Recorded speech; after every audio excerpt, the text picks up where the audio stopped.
Indo British advanced pain clinic నొప్పి మాయం surgery దూరం ఫర్ అపాయింట్మెంట్స్ 9155515563.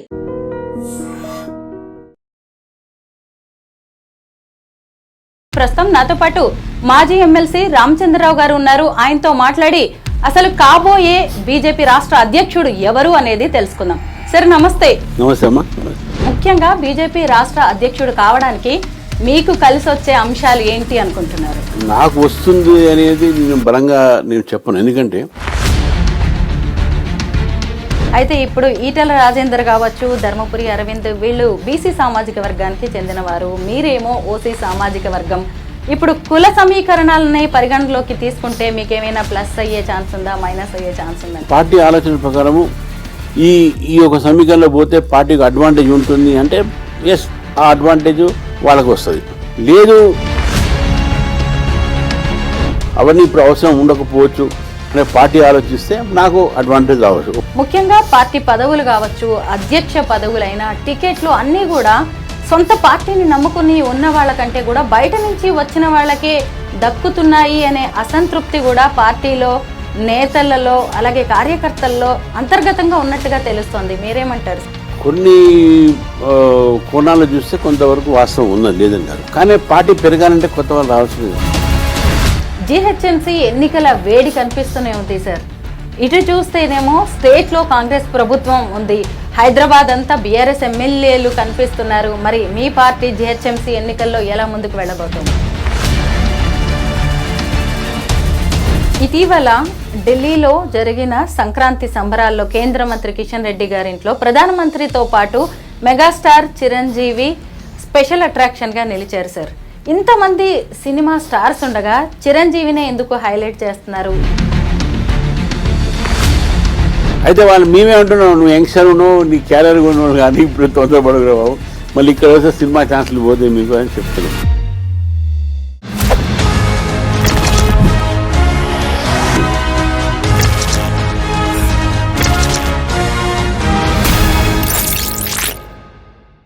అందరికీ నమస్కారం, నేను Swaroopa Potlapalli. Welcome to I dream. Telangana రాష్ట్ర బీజేపీ అధ్యక్షుడు ఎంపిక అనేది క్లైమాక్స్కి చేరుకుంది. కౌన్ బనేగా బీజేపీ చీఫ్ అని పార్టీలో సీరియస్గా చర్చ అయితే నడుస్తుంది. అధ్యక్ష పదవి ఆశిస్తున్న వారు అధిష్టాన పెద్దలతో కూడా మంతనాలు జరుపుతున్నారు. ముఖ్యంగా ఈ లిస్ట్లో ధర్మపురి అరవింద్, ఈటెల రాజేందర్, డీకే అరుణ, రామచంద్రరావు గారి పేర్లు ఎక్కువగా వినిపిస్తున్నాయి. ప్రస్తుతం నాతో పాటు మాజీ ఎమ్మెల్సీ రామచంద్రరావు గారు ఉన్నారు. ఆయనతో మాట్లాడి అసలు కాబోయే బీజేపీ రాష్ట్ర అధ్యక్షుడు ఎవరు అనేది తెలుసుకుందాం. సార్ నమస్తే. నమస్తే అమ్మా. మీకు బీజేపీ పెద్దల అధిష్టాన ఆశీస్సులు ఉన్నట్టుగా తెలుస్తోంది సార్. ముఖ్యంగా బీజేపీ రాష్ట్ర అధ్యక్షుడు కావడానికి మీకు కలిసి వచ్చే అంశాలు ఏంటి అనుకుంటున్నారు? నాకు ఆశీస్సులు ఉన్నాయంటే నాకు కార్యకర్తల ఆశీస్సులు ఉన్నాయి, నా నేతల ఆశీస్సులు ఉన్నాయి, నా తోటి కార్యకర్తలు కూడా ఆశీస్సులు ఉన్నాయి నాతోని. అంటే నాకు వస్తుంది అనేది నేను బలంగా చెప్పను, ఎందుకంటే దీంట్లో కూడా వేరే వాళ్ళు మీరు 4 పేర్లు చెప్పారు. 4 పేర్లు ఎవరికో ఒకటి రావాలి, అందరు అధ్యక్షులు కాలేరు. సో నాకు వస్తుందని చెప్పేసి నేను రావాలని చెప్పేసి నేను కోరుతాను. నేను ప్రయత్నం కూడా చేస్తున్నటువంటిగా ఏదైతే ఉందో అది పెద్దల దగ్గర పోయి చేయలేదు, నా పని ద్వారా నేను చేసుకున్నాను. నేను మెంబర్షిప్ ఇన్ఛార్జ్ ఉండే 40 లక్షలు మెంబర్షిప్ చేశాను. నేను అనేక కార్యక్రమాల్లో కూడా పార్టిసిపేట్ చేసుకుంటూ పార్టీలో ఒక నిబద్ధమైనటువంటి కార్యకర్తగా, ఒక క్రమశిక్షణ కార్యకర్తగా ముందుకు పోతున్నాను. నేను దాని మీదే ఎక్కువ నమ్ముకుంటున్నాను, ఎవ్వరి మీద ఎక్కువ నమ్ముకోవట్లేదు. నా ఒక పార్టీ కమిట్మెంటు, నా క్రమశిక్షణ, నాకు పార్టీలో ఉన్నటువంటి ఒక సీనియారిటీ, నేను కేవలం దాన్నే నమ్ముకుంటున్నాను. నాకు వస్తుందని చెప్పేసి భావిస్తున్నాను, అంతేగాని నాకే వస్తుందని నేను చెప్పను, బట్ భావిస్తున్నాను నాకు వస్తుందని చెప్పి భావిస్తున్నాను. ఈటెల రాజేందర్ గారు బీఆర్ఎస్ నుంచి వచ్చారు, ధర్మపురి అరవింద్ గారు, అలాగే మన డీకే అరుణ గారు, వీళ్ళు కూడా కాంగ్రెస్ నుంచి వచ్చారు. కానీ మీకున్న ఇంకొక ప్లస్ పాయింట్, మొదటి నుంచి మీరు ఒకే పార్టీలో బీజేపీని నమ్ముకుని ఉన్నారు. అలాగే ఆర్ఎస్ఎస్ మద్దతు కూడా ఉంది, ఎందుకంటే రాష్ట్ర అధ్యక్షుడికి ఖచ్చితంగా కావాల్సిన పాయింట్స్ ఇవి కూడా సార్. అంటే ఆర్ఎస్ఎస్ మద్దతు అనేది తప్పది. ఆర్ఎస్ఎస్ అట్లా మద్దతు ఇవ్వదు ఎవరికి. మనం గుర్తుపెట్టుకోవాల్సింది అంటే ఆర్ఎస్ఎస్ ఒక సామాజిక ఒక కోణంతో ఆలోచిస్తే social organization, cultural and social organization. దానికి పొలిటికల్గా సంబంధం ఉంది. పొలిటికల్ పార్టీలో ఆర్ఎస్ఎస్ బ్యాక్గ్రౌండ్ వాళ్ళు ఉంటారు, కానీ ఆర్ఎస్ఎస్ బ్యాక్గ్రౌండ్ వాళ్ళే పొలిటికల్ ఉండాలని లేదు. ఆర్ఎస్ఎస్ ఎవరికి బ్యాకింగ్ చేయదు.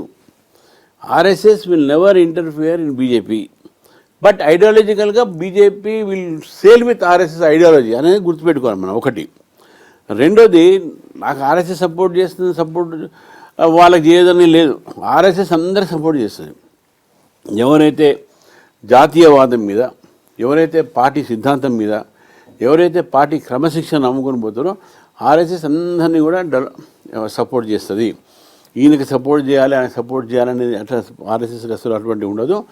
RSS is broad organization. అది ఐడియాలజికల్ బేస్డ్, మా అందరికీ అది ఐడియాలజికల్ బేస్ ఇచ్చేటటువంటి ఒక సెంటర్, ఒక ఆర్గనైజేషను. అంతేగాని నాకు ఆర్ఎస్ఎస్ బ్యాకింగ్ ఆయనకు ఉంది, ఆయనకు లేదు అనేది చాలా పొరపాటుది. ఒకటి. రెండోది, నేను 40 years నుంచి పార్టీలో ఉన్నాను, ఏబీపీ నుంచి దాన్ని కంటిన్యూ అవుతున్నాను. నేను ఈ ఫిలాసఫీ నమ్మి వచ్చాను. నేను రాజకీయాలు వచ్చింది సేవ కోసం వచ్చిన, రాజకీయాలు వచ్చింది పవర్ కోసం రాలే. I have come to politics for serving the people, serving the country, not for making money, not to win power. రాజకీయం డబ్బు కోసం రాలేదు, నేను అధికారం కోసం రాలేదు. నేను కేవలం సేవ కోసము, దేశం కోసము ఈ ఒక సిద్ధాంతాన్ని ముందుకు తీసుకుపోవడానికి నేను వచ్చాను అనేది గుర్తుపెట్టుకోవాలి. నేను ఎక్కడ కూడా నేను పార్టీలో ఓడినా గెలిచినా వెరీ నెక్స్ట్ డే నేను మళ్ళీ ప్రజల్లో ఉన్నా, ప్రజాసేవ చేస్తూనే ఉన్నా. అయ్యో నేను ఓడిపోయినా కదా ఎప్పుడు ఏలాంటి తీసుకుని లేను. మా పార్టీ వీక్ ఉన్న టైంలో పోటీ చేసి మంచి ఓటు తీసుకొచ్చిన, స్ట్రాంగ్ ఉన్న టైంలో గెలిచి దగ్గర దాకా వచ్చి మరోసారి సెకండ్ టైం ఓడిపోయాం. సో గెలుపు ఓటమి రెండు నేను చూసినవాడిని. పార్టీ సిద్ధాంతాన్ని అన్ని రకాలైనటువంటి ఒక కష్టాలు కూడా చూసినవాడిని.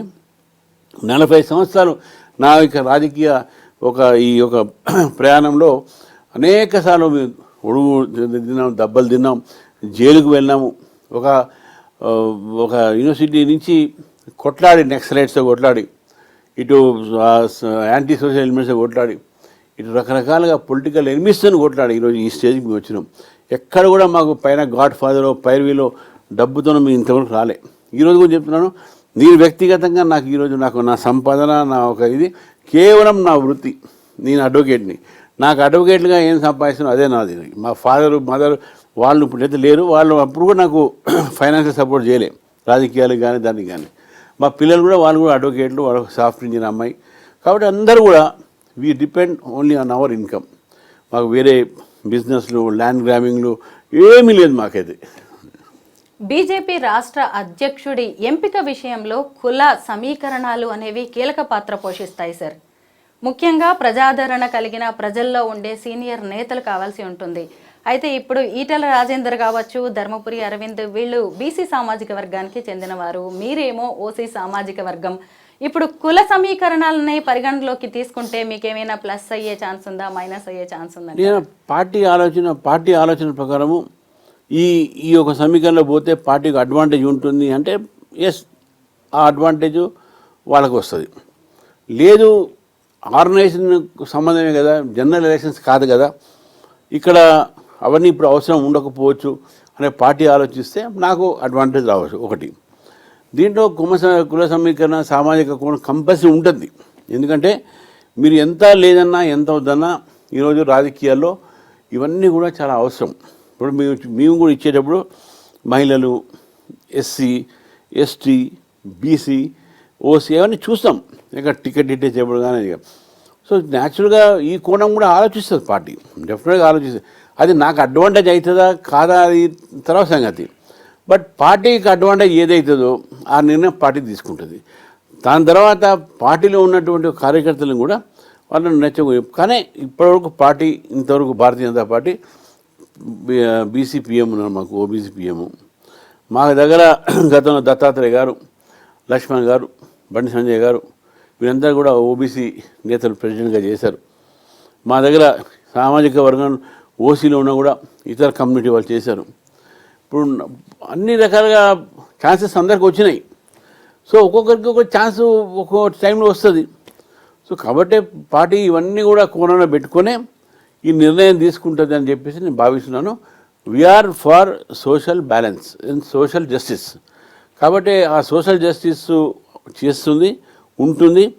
ఇప్పుడు ప్రెసిడెంట్ సపోజ్ ఓసీకి ఇచ్చారనుకోండి, డిఫరెంట్ పోస్టులు బీసీకి ఎక్కువైతాయి. ఒకవేళ ప్రెసిడెంట్ బీసీకి ఇచ్చారనుకోండి, డిఫరెంట్ పోస్టులలో ఓసీకి ఎక్కువైతాయి వేరే దాంట్లో. ఈ బ్యాలెన్స్ చేయాల్సిన అవసరం ఉన్నది ఇది. And that is what today required in పాలిటిక్స్లో చూస్తున్నారు, ప్రజలు చూస్తున్నారు కూడా. గతంలో ఇవన్నీ లేవు. గతంలో మీరు చదువుతున్న రోజులో you are left or right, ఈ రెండే. నువ్వు లెఫ్ట్ ఇస్తావా, నువ్వు రైట్ ఇస్తావా, నేను అంతేవరకే ఉంటుండే. ఇప్పుడు రాను నువ్వు ఎక్కడ, నీ ఏ ప్రాంతము, నీ కులమేంది, నీ ప్రజేంది, తెగేంది అని నడుస్తున్నాయి. సో అది అన్ఫార్చునేట్ సిచ్యువేషన్ ఇన్ సొసైటీ. కానీ it is a necessity also in the politics. So డెఫినెట్గా పొలిటికల్ కన్సిడరేషన్ చేసినప్పుడు, పొలిటికల్ చాయిస్ చేసినప్పుడు ఇవన్నీ కూడా కన్సిడర్ చేస్తారు. ఏది పార్టీకి మంచిగా అనిపిస్తే వాళ్ళు డెఫినెట్గా ఆ డిసిషన్ తీసుకుంటారు. స్టేట్ ప్రెసిడెంట్ లిస్ట్లో Mahabubnagar BJP MP DK Aruna గారి పేరు కూడా వినిపిస్తోంది సార్. అటు ఆంధ్ర వైపు చూసినప్పుడు అక్కడ కూడా ఏపీ బీజేపీ చీఫ్గా దగ్గుబాటి పురంధేశ్వరి గారు ఉన్నారు. ఒకవేళ ఇక్కడ కూడా అలాంటి మహిళలకి అప్పగించే ఛాన్స్ ఏమైనా ఉంటుందా? ఒకవేళ మహిళలకి గనక అవకాశం కల్పిస్తే అక్కడ కలిసి వచ్చే అంశాలు ఏంటంటారు సార్? ఇప్పుడు జనరల్గా ఓవరాల్ కంట్రీలో మహిళలు ఎంతమందికి ఇస్తున్నారు, బీసీలు ఎంతమందికి ఇస్తారు, ఎస్సీ ఎంతమంది చూస్తారు. ఒక యూనిట్ ఉంటుంది. For example district is a unit. డిస్ట్రిక్ట్లో assembly is a unit. Assembly, district, state, స్టేట్లో మళ్ళీ కంట్రీ. సో ఈ మొత్తం కంట్రీలో ఎంతమంది మహిళలకు ఇచ్చారు, ఎంతమంది ఎస్సీలకు ఇచ్చారు, ఎంతమంది బీసీలకు ఇచ్చారని చూసినప్పుడు డెఫినెట్గా మహిళలకు కూడా ఛాన్స్ రావచ్చు. నేను ఐ కాంట్ డినై ఇట్. వారికి ఇంట్రెస్ట్ ఉందా లేదా అది విషయం కాదు ఇక్కడ. పార్టీ ఫీల్స్ దట్ ఎక్కడో చోట మహిళ ఒక లీడర్ని ప్రెసిడెంట్గా పెట్టాలి అంటే పెట్టవచ్చు, డినైల్గా ఏమి ఉండదు కదా. సో యూ కాంట్ వాళ్ళకి ఎట్లిస్తే వీళ్ళకి చెప్పడానికి వీళ్ళు పార్టీ అధిష్టానం ఏది నిర్ణయం చేస్తే అందరు దానికి కట్టుబడి ఉంటాము. అది మహిళలకు ఇవ్వచ్చు, ఎస్సీలకు ఇవ్వచ్చు, బీసీలకు ఇవ్వచ్చు, నాకైనా ఇవ్వచ్చు. అది అంతే సార్, నిజమే. అంటే అదిగా పూర్తిగా పార్టీ అధిష్టానంలో ఉంటుంది ఖచ్చితంగా. సరే, ఇంకొక వైపు ముఖ్యంగా పార్టీ పదవులు కావచ్చు, అధ్యక్ష పదవులైన టికెట్లు అన్నీ కూడా సొంత పార్టీని నమ్ముకుని ఉన్న వాళ్ళకంటే కూడా బయట నుంచి వచ్చిన వాళ్ళకే దక్కుతున్నాయి అనే అసంతృప్తి కూడా పార్టీలో నేతలలో అలాగే కార్యకర్తల్లో అంతర్గతంగా ఉన్నట్టుగా తెలుస్తోంది. మీరేమంటారు సార్? కొన్ని కోణాలు చూస్తే కొంతవరకు వాస్తవం ఉన్నది, లేదని కాదు. ఇప్పుడు కానీ పార్టీ పెరగాలంటే కొత్త వాళ్ళు రావాల్సిందే కదా. ఇప్పుడు పార్టీలో ఇప్పుడు 10 మంది మేము ఉన్నాడు, ఇప్పుడు ఇంకో 100 మంది అయినాం. పార్టీ మీద నమ్మకం కుదిరి. ఇంతకుముందు మా పార్టీ ఎక్కువ తెలంగాణలో కానీ ఆంధ్రాలో కానీ ఎవరు గుర్తుపట్టకపోయేది. అటువంటి పార్టీ పెరిగింది. ఎట్లా పెరిగింది? మా దగ్గరికి చాలామంది వచ్చారు. మేము అందుకే అంటుంటాం సర్వవ్యాపి సర్వస్పర్శి. సో ఇది వ్యాపించాలప్పుడు కొత్త వాళ్ళు రావాల్సిందే. కానీ కొత్త వాళ్ళు రావాల్సిన సమయంలో మనం వద్ద కూడా గుర్తుపెట్టుకోవాలి, పాత వాళ్ళ త్యాగాలు దాని వెనుక ఉన్నాయి. పాత వాళ్ళ త్యాగాలు చేస్తున్నారు కాబట్టి కొత్త వాళ్ళకు స్థానం వస్తుంది. కాబట్టి కొత్త పాత అనేది పార్టీ లేదు. ఒక్కసారి పార్టీలో వచ్చిన తర్వాత అంతా ఒకటే, మేము అట్లే చూస్తాం. కాబట్టి వాళ్ళకి అన్ని అవకాశాలు ఇస్తున్నాం. పార్టీలో నిన్న చేరిన వాళ్ళైనా మొన్న చేరిన వాళ్ళైనా గంట చేరిన వాళ్ళకు కూడా టికెట్లు ఇచ్చినాం, పార్టీలో పదవులు ఇచ్చినాం, పార్టీలో మంచి మంచి పోస్ట్ ఇచ్చినాం. ఎందుకు ఇచ్చినాం అంటే వాళ్ళు కాబట్టి, పార్టీలో వాళ్ళ మనిషి కాబట్టి ఫీలింగ్ అనేది ఉండకూడదు. పాత కొత్త ఒక్కసారి పార్టీలో వచ్చిన తర్వాత అంతా ఒకటే, నేను నమ్మేది అది, వాళ్ళు కూడా అదే నమ్మాలి. ఫర్ ఎగ్జాంపుల్ నేను ఈరోజు అడ్వకేట్గానో నా బ్యాక్గ్రౌండ్ లేకపోతే ఈ పార్టీలో చేరుంటే, నేను ఒక పార్టీలో మెంబర్గా చేరిన క్షణమే I'm member of this party. మీరు కొత్త పాత అనేది ఉండదు ఇక్కడ. ఈ కొత్త పాత అనేది కొంత మీడియా క్రియేషన్ కూడా కొంత ఉన్నది. దీంట్లో కొంత మీడియా క్రియేషన్ ఏంటంటే పాత తర్వాత దాని ఒక ట్రాప్లో కొంతమంది పడిపోతున్నారు. మీ కొత్త వాళ్ళం కదా, మీ పాత వాళ్ళం కదా అని. కొత్త పాత అనేది ఏం లేదు. పార్టీలో చేరిన ప్రతి వ్యక్తి ఈరోజు member of this party, member of this family. మాకు అటువంటి విభేదాలు లేవు. అది ఉండకూడదు కూడా. ఎవరు వచ్చినా కూడా అది కొత్త వాళ్ళకి కానీ పాత వాళ్ళకి కానీ. 23 జిల్లాలకు బీజేపీ అధ్యక్షులని కూడా ప్రకటించబోతున్నట్టుగా తెలుస్తుంది. మండల అధ్యక్షులు అలాగే రకరకాల పదవులకి కూడా కొత్త ప్రకటనలు రాబోతున్నట్టుగా తెలుస్తుంది. అలాగే పార్టీ కూర్పు విషయంలో మహిళలకు ఎలాంటి ప్రాధాన్యం దక్కబోతుంది సార్? ఎప్పుడు ప్రకటిస్తారు ఇంతకీ ఇవన్నీ? ఇప్పుడు 2-3 రోజుల్లో మాకు జిల్లా అధ్యక్షులు అయిపోతాయి. మా సంస్థాగతంగా మాకు 38 జిల్లాలు ఉన్నాయి. రెవెన్యూ జిల్లాలు 33 ఉంటే మాకు 38 జిల్లాలు ఉన్నాయి. 38 జిల్లాలు కూడా దాంట్లో మేము అన్ని రకాలుగా ఇంతకుముందు చెప్పినట్టు ఎస్సీస్, బీసీస్, మహిళలు వీళ్ళందరికీ న్యాయం చేస్తాం. ఇది జిల్లాల అధ్యక్షులుగా. సపోజ్ రేపు మా స్టేట్ బాడీ అవుతుంది, స్టేట్ టీంలో కూడా 30% ఉమెన్కి రిజర్వేషన్ ఉంది మా దగ్గర. మేము సెక్రటరీలు, వైస్ ప్రెసిడెంట్లు, స్పోక్స్ పర్సన్ ఇవన్నీ పెడతాం కదా, వాళ్ళు కూడా 33% ఉండాలి కంపల్సరీ మా బాడీలో. అంటే మా స్టేట్ బాడీలో ఆర్ డిస్ట్రిక్ట్ బాడీలో మొత్తం ఆల్ ఓవర్ ఇండియాలో లాస్ట్ 5 ఇయర్స్ నుంచి లాస్ట్ 10 ఇయర్స్ నుంచి మా పార్టీలో 33% ఉమెన్ రిజర్వేషన్ ఉన్నది. మా vice president, secretaries, spokesperson ఇవన్నీ కలిపి they should be at least 33% women. అది ఉంటుంది, కంపల్సరీ ఉంటుంది. కాబట్టి ఉమెన్కు న్యాయం జరిగేది కేవలం బీజేపీలోనే, ఎక్కడ కూడా లేదు. మీరు గతంలో చూసారు, ఫస్ట్ టైం బీఆర్ఎస్ ప్రభుత్వం వచ్చినప్పుడు ఒక్క మహిళా మినిస్టర్ లేదు. కానీ ఈరోజు మోదీ గారి ప్రభుత్వంలో ఎంతమంది మహిళలకు ఎంత కీలకమైనటువంటి పోస్టులు ఉన్నాయి. రేపు 31st బడ్జెట్ రాబోతుంది, బడ్జెట్ ఫైనాన్స్ మినిస్టరే ఉమెన్, దట్ సెకండ్ టర్మ్ వస్తున్నది. So longest serving women finance minister. So ఇట్లా ఉన్నది. సో ఉమెన్కు పెద్దపీట వేసేటటువంటి party Bharatiya Janata party. MLC ఎన్నికల విషయంలో కూడా బీజేపీ దూకుడుగా వ్యవహరిస్తోంది. ఇప్పటికే మీరు 3 అభ్యర్థుల్ని ప్రకటించారు కూడా. ఇటువైపు చూస్తే కాంగ్రెస్ ఇంకా తర్జన భర్జనలోనే ఉంది, అసలు ఏ అభ్యర్థిని ప్రకటిద్దామో అని. ఇటు చూస్తే బీఆర్ఎస్ ఏమో అసలు పెడుతుందా లేదా అభ్యర్థుల్ని అనేది కూడా ఇంకా స్పష్టత రావట్లేదు. మరి మీరేంటి ఇంత స్పీడ్గా ఉన్నారు ఎమ్మెల్సీ ఎన్నికల విషయంలో? పైగా ఈ 3 అభ్యర్థులకి విజయావకాశాలు ఎలా ఉండబోతున్నాయి?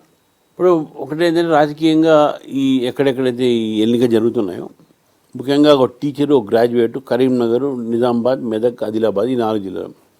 మీరు ఒకసారి ఆ 4 జిల్లాల ఒక రాజకీయ మ్యాప్ చూస్తే 7 ఎమ్మెల్యేస్ మొత్తం బీజేపీ అక్కడే ఉన్నాయి, 4 ఎంపీస్ ఉన్నారు ఈ ప్రాంతంలో. సో ఈ 4 ఎంపీస్ 7 ఎమ్మెల్యేస్ ఉన్నప్పుడు ఈ ప్రాంతంలో ఉన్న 2 ఎమ్మెల్సీ మాకు ఎంత రాజకీయ ప్రాధాన్యత ఉన్నది, ఎంత ప్రాధాన్యత మేము ఇవ్వాలి దానికి.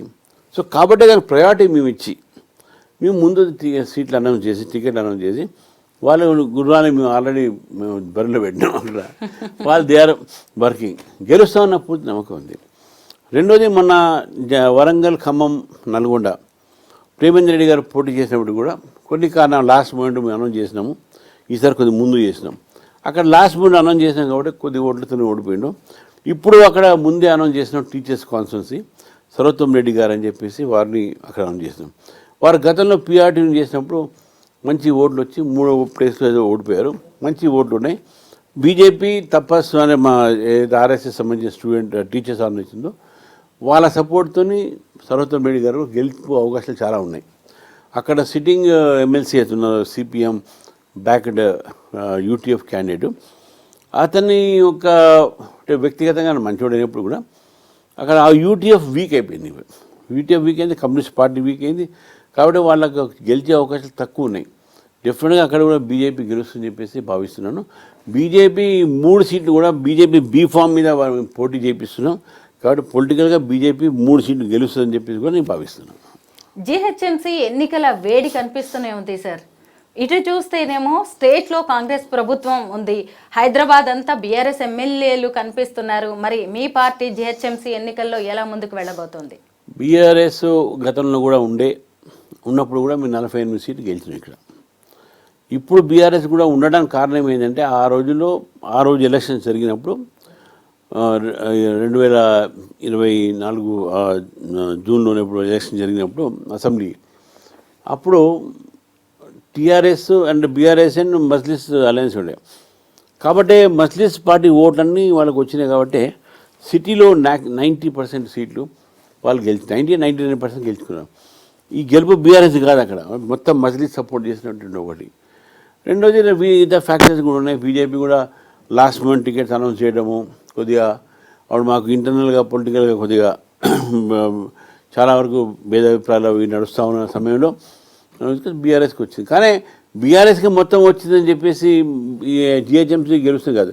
ఈసారి 100% హైదరాబాద్ ప్రజలు ముక్తి తీసుకోవాలి. మనము ఎంఐఎం నుంచి కాంగ్రెస్ వచ్చినా బీఆర్ఎస్ వచ్చినా ఇద్దరు ఎంఐఎం ఒక చేతులు నడుస్తున్నారు. కాబట్టి ఈసారి బీజేపీని గెలిపించాలి అనే ఆలోచన ఉన్నట్టు నాకు స్పష్టంగా ఉన్న సంకేతాలు. ఎప్పుడు జిహెచ్ఎంసీ ఎలక్షన్ పెట్టినా BJP mayorship of Hyderabad is going to be won by BJP మేయరే హైదరాబాద్కి ఉంటాడని చెప్పేసి కూడా మీకు ఈరోజు మీకు చెప్తున్నాను. తర్వాత అయిందా మళ్ళీ బిలోండ్ ఎలక్షన్స్లో మీరు ఇదే మాట చెప్తున్నాను మీకు. తప్పకుండా సార్. రాష్ట్ర అధ్యక్షుడు అయితే ఎంత బిజీ అయిపోతారో ఏంటో మీరు. మళ్ళీ మాకు ఇంటర్వ్యూకి అంత టైం ఇస్తారో. డెఫినెట్ మీడియా అంటే మై ప్రయారిటీ ఉంటుంది కంపల్సరీగా. లోకల్ బాడీ ఎలక్షన్స్ కూడా సమీపిస్తున్నాయి సార్. రూరల్ ఏరియాస్లో కాంగ్రెస్ బీఆర్ఎస్ చాలా స్ట్రాంగ్గా ఉన్నాయి. అయితే బీజేపీ పెద్దగా గ్రామీణ ప్రాంతాల్లోకి ఇప్పటికీ వెళ్ళలేకపోతుంది. ఈసారి ఏమైనా మీరు పట్టు సాధించే అవకాశం ఉందంటారా గ్రామీణ ప్రాంతాల్లో? మీరు చెప్పింది కొంతవరకు వాస్తవము గతంలో, ఇప్పుడు కాదు. గతంలో బీజేపీ అర్బన్ బేసే ఉంటుండే, కానీ మొన్న అసెంబ్లీ ఎలక్షన్స్లో మాకు దాదాపు 17-19% ఓట్లు వచ్చింది. అదే పార్లమెంట్లో మళ్ళీ 38% ఓట్లు వచ్చినాయి. పార్లమెంట్ ఎలక్షన్స్లో ఏమైందంటే మేము ఫస్ట్ టైం మేము internal parts of the Telangana గ్రామీణ ప్రాంతాల్లో కూడా మేము పోయినాం. మీరు చూడండి 8 సీట్లు మాకు వచ్చినాయి, 8 సీట్లు కాంగ్రెస్కి వచ్చినాయి, బీఆర్ఎస్ ఒక్కరు కూడా రాలేదు, మజ్లీస్ కూడా వచ్చింది. ఈ 8 సీట్లు మేము గెలిచినటువంటి సీట్లను కూడా 6 సీట్లు 7 సీట్లు మొత్తం మళ్ళీ గ్రామీణ ప్రాంతం సీట్లే. 7 ఎమ్మెల్యేలు కూడా మేము ఈరోజు గ్రామీణ ప్రాంతం సైడే ఎక్కువ గెలిచినాం.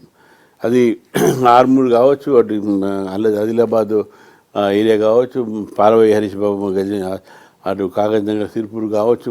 ఇవన్నీ internal parts of Telangana, rural parts. So డెఫినెట్గా గతంలో ఏదైతే అర్బన్ ముద్ర బీజేపీకి ఉండే, ఇప్పుడు ఆ అర్బన్ ముద్ర నుంచి మేము we have come up with rural and urban mixed ఒక ఆర్గనైజేషన్గా వచ్చినాం. డెఫినెట్గా రూరల్ సైడ్ పెరిగినాం మేము.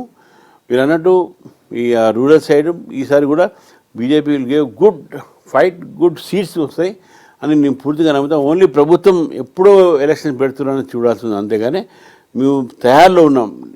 లోకల్ బాడీ ఎలక్షన్ ఎప్పుడైతే మొదలు పెడతారో సర్పంచ్ దగ్గర నుంచి మా దగ్గర ఒకటి ఉంటాం, పంచాయత్ సే పార్లమెంట్ దక్ బీజేపీకి లానా అండ్ ఈ పంచాయత్ ఎలక్షన్లో కూడా బీజేపీని గెలిపించాలని చెప్పి మా పూర్తి ప్రయత్నం ఉంటుంది. ప్రభుత్వాలు మారినప్పుడల్లా ప్రజా ప్రతినిధులు కూడా పార్టీలు మారుతూ ఉన్నారు. ఒక పార్టీలో గెలిచి ఇంకొక పార్టీలోకి వెళ్తూనే ఉన్నారు. ఒకవైపు పార్టీ ఫిరాయింపుల నిరోధక చట్టం అనేది ఉన్నా కానీ అది పెద్దగా ప్రభావవంతంగా పనిచేస్తున్నట్టయితే కనిపించట్లేదు. ముఖ్యంగా ఎన్ని రోజుల్లో యాక్షన్ తీసుకోవాలనేది పూర్తిగా కూడా నిర్ణయాధికారం అంతా స్పీకర్ చేతుల్లో ఉంటుంది సార్. అయితే ఈ విషయంలో ఇంకా రావాల్సిన అమెండ్మెంట్స్ ఏంటంటారు? షెడ్యూల్ 10లో ఉన్నటువంటి ఒక ఏదైతే ఉందో దాని లుచుకులు అంతకుముందు ఆయారాం గయారాం అనేది వాజ్పేయి గారు ఇవాళ ఈ పార్టీలు గెలిచి నెక్స్ట్ ఆ పార్టీకి పోయి ఎవరు పట్టించుకోపోయారు. ఒక్క ఎమ్మెల్యే ఉన్న పార్టీ కూడా సీఎం అయినటువంటి పరిస్థితి మనం చూసినాం ఈ దేశంలో. తర్వాత రాజీవ్ గాంధీ గారు వచ్చిన తర్వాత వారు కొంచెం అమెండ్మెంట్ తీసుకువచ్చి దీన్ని 2/3 కింద పెట్టారు. డిఫెక్షన్ అనేది ఒక ఇండివిజువల్గా పోతే కాదు, పార్టీ రిజైన్ చేయాల్సి ఉంది అని చెప్పేసి అన్నాం. అటువంటిది కూడా కొన్ని రోజులు నడిచింది. ఏమన్నా పార్టీ నుంచి బయటికి పోతుంది రిజైన్ చేసి ఆ పార్టీ మారేది. ఇక్కడ కూడా కొన్ని మన కర్ణాటకలో కూడా బీజేపీ పార్టీలో కొంతమంది జనతాదళ వాళ్ళు చేరితే వాళ్ళు రిజైన్ చేసి మళ్ళీ పోటీ చేశారు. దాంట్లో సగం మంది గెలిచారు, కొంతమంది ఓడిపోయారు. That is the procedure. కానీ దానికి ఇంటర్ప్రిటేషన్ ఏం చేశారంటే లెజిస్లేటివ్ పార్టీ మార్జింగ్ అది ఎప్పుడు లేదు, తెలంగాణ స్టార్ట్ చేసింది. సో అది అన్ని పార్టీలు స్టార్ట్ చేసినాయి. లెజిస్లేటివ్ పార్టీ అది హోల్సేల్ డిఫెక్షన్ అయిపోయింది.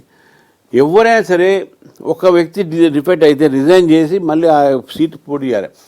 ఇక్కడ చూడండి మీరు, ఒక ఎమ్మెల్యే గెలిచింది బీఆర్ఎస్ పార్టీ మీద, మరి అదే ఎమ్మెల్యే ఎంపీ మళ్ళీ చేయి గుర్తు మీద పోటీ చేశారు. ఇంకా అది ఆయన రిజైన్ కూడా చేయలేదు, గెలిచిన కొన్ని రోజులకే ఈయన మళ్ళీ ఎంపీ. అంటే నువ్వు ఎమ్మెల్యేగా ఉన్నావు ఒక గుర్తు మీద, ఎంపీగా పోటీ చేసేది ఒక గుర్తు మీద. అంటే ఒక ప్రజాస్వామ్య హాస్యమవుతున్నటువంటి ఒక పరిస్థితి. Defection should be control. అది ఏ పార్టీ అయినా సరే, బీజేపీ కానీ, అది కాంగ్రెస్ కానీ, టీడీపీ కానీ, టీఆర్ఎస్ కానీ, ఎవరైనా కానీ we have to stop this defection. పొలిటికల్గా you are insulting the verdict. ఒక వర్డిక్ట్ మీకు ఇచ్చిన తర్వాత మీరు ఎట్లా పోతారండి వేరే పార్టీకి ఒకటి. తర్వాత స్పీకర్ దీని మీద కూడా ఒక అమెండ్మెంట్ జరగాలి. దాన్ని వాళ్ళు డెఫినెట్గా స్పీకరు ఏదైతే ఉందో స్పీకర్కి హ్యూజ్ పవర్ ఇచ్చారు. యూ మస్ట్ టేక్ ఇమీడియట్ అన్నారు కానీ టైం లిమిట్ పెట్టలేము. 4 ఏళ్ళు కూడా అయితే లిమిట్ ఇమీడియట్లీ కింద రాదా. సుప్రీంకోర్టు చెప్పింది, హైకోర్టు చెప్పినా కూడా ఇక ఆ స్పీకర్లు వాళ్ళ చేతి కింద మీద ఆ ఫైల్ ఎక్కడో బారేసి దాన్ని మర్చిపోతున్నారు. అంటే ఒక సిస్టమ్ డెఫినెట్గా డిఫెక్షన్ సిస్టంలో మార్పులు రావాలి. ఎలక్ట్రల్ సిస్టమ్ ఎట్లయితే మార్పులు కోరుతున్నామో యాంటీ డిఫెక్షన్ లాస్లో కూడా అమెండ్మెంట్ రావాలి. ఒక్కసారి ఒక పార్టీని గెలిచిన తర్వాత ఇంకో పార్టీకి పోవాలంటే రిజైన్ చేసి మళ్ళీ గెలిచి ఆ పార్టీలో పోవాలి. దట్ షుడ్ బి లా. ఇటీవల ఢిల్లీలో జరిగిన సంక్రాంతి సంబరాల్లో కేంద్ర మంత్రి కిషన్ రెడ్డి గారింట్లో ప్రధానమంత్రితో పాటు మెగాస్టార్ చిరంజీవి స్పెషల్ అట్రాక్షన్గా నిలిచారు సార్. ఇంతమంది సినిమా స్టార్స్ ఉండగా చిరంజీవినే ఎందుకు హైలైట్ చేస్తున్నారు? త్వరలో నెక్స్ట్ మంత్ ఢిల్లీ అసెంబ్లీ ఎన్నికలు ఉన్నాయి, ఇటు చూస్తే జీహెచ్ఎంసీ ఎలక్షన్స్ ఉన్నాయి. అంటే ఏంటి, మెగాస్టార్ లాంటి వ్యక్తిని మా పార్టీ నేతే, మా పార్టీ లీడర్ మాతో ఉన్నాడు అనే చెప్పే ప్రయత్నం ఏమన్నా బీజేపీ అధిష్టానం చేస్తుందంటారా? అట్లనేమి లేదు. ఎవరైనా స్టార్స్ మా పార్టీలో వస్తా అంటే వెల్కమ్ దేమ్, దాంట్లో మాకు అభ్యంతరం ఏం లేదు. మా పార్టీలో చాలామంది సినిమా యాక్టర్లు ఉన్నారు. ఈరోజు కూడా చాలామంది అడుగుతున్నారు, వస్తాం అంటారు. అయితే వాళ్ళు మేమే అంటున్నాం, నువ్వు యంగ్స్టర్ ఉన్నావు, నీ క్యారియర్ కొన్నావు, కానీ ఇప్పుడు తొందరపడకురా బాబు, మళ్ళీ ఇక్కడ వస్తే సినిమా ఛాన్సులు పోతాయి మీకు అని చెప్తున్నాం. చిరంజీవి మాత్రం మొదటి నుంచి రాజకీయాల్లోకి రానంటూనే ఉన్నారు సార్. కాంగ్రెస్ లో ఉన్నా ఇప్పుడు కూడా రాజకీయంగా రాలేదు. ఇప్పుడు ఒక సినిమా యాక్టర్లు అందరూ కూడా ఒక కల్చరల్ రిప్రజెంటేటివ్స్. మీరు ఎక్కడ చూడండి కల్చరల్ ప్రోగ్రామ్ సినిమా యాక్టర్ని పిలుస్తారు. సో ఒక సంక్రాంతి తెలుగువారి ఒక పండగ, చిరంజీవి ఒక cinema actor cultural representative of Telugus కాబట్టి అక్కడ పిలిచి వారిని తీసుకునే దాంట్లో రాజకీయం ఏం లేదు. మేము రాజకీయంగా చిరంజీవి గారు మా పార్టీలో వస్తున్నాను ఎక్కడ మేము చెప్పలేదు, వారు ఎక్కడ చెప్పలేదు. కాబట్టి అది అర్థం తీసుకుంటున్న ఓన్లీ స్పెక్యులేషన్ మాత్రమే, ఊహాగానాలు తప్పే. కానీ చిరంజీవి గారు బీజేపీ వాళ్ళకు ఎంత క్లోజ్ ఉన్నారో వారు కాంగ్రెస్ కూడా వారు ఉండే కాబట్టి వాళ్ళు క్లోజ్ ఉంటారు. వారు ఇండిపెండెంట్ మూవీ యాక్టర్, ఎక్కడ ఎవరు పిలిస్తే పోతారు, వారి ఇష్టమైన ప్లేస్ పోతారు. అదే ప్రధానమంత్రి గారు వస్తున్నారంటే డెఫినెట్గా పోయి గెలవాలి అనే ఆలోచనతో వచ్చి ఉంటారు. అండ్ ఈ came as an ambassador of Telugu culture. Telugu ఒక సంస్కృతి ఒక ప్రతినిధిగా రావడం జరిగింది. కానీ బీజేపీలో చేరదామనో బీజేపీలో రావాలనో అటువంటి ఉద్దేశంలో వచ్చినట్టు లేదు ఇక్కడ. రేవంత్ రెడ్డి ఏడాది పాలన ఎలా ఉంది సార్? మీ అభిప్రాయం ఏంటి? మీ రివ్యూ ఏంటి? నేను ఇంతకుముందు నాకు అడిగారు ఒకరు, ఏంది అని అంటే నేను ఫస్ట్ చెప్పాను BRS was arrogant and this Congress is ignorant అని. అది యారోగెంట్ పవర్, ఇది ఇగ్నోరెంట్. కానీ నేను చూసింది ఏంటంటే 1 ఇయర్లో ఇంత తొందరగా ప్రతిష్ట పడటము, ఇంత తొందరగా యాంటీ ఇన్కంబెన్సీ రావడం అంటే కాంగ్రెస్ పార్టీ ప్రభు.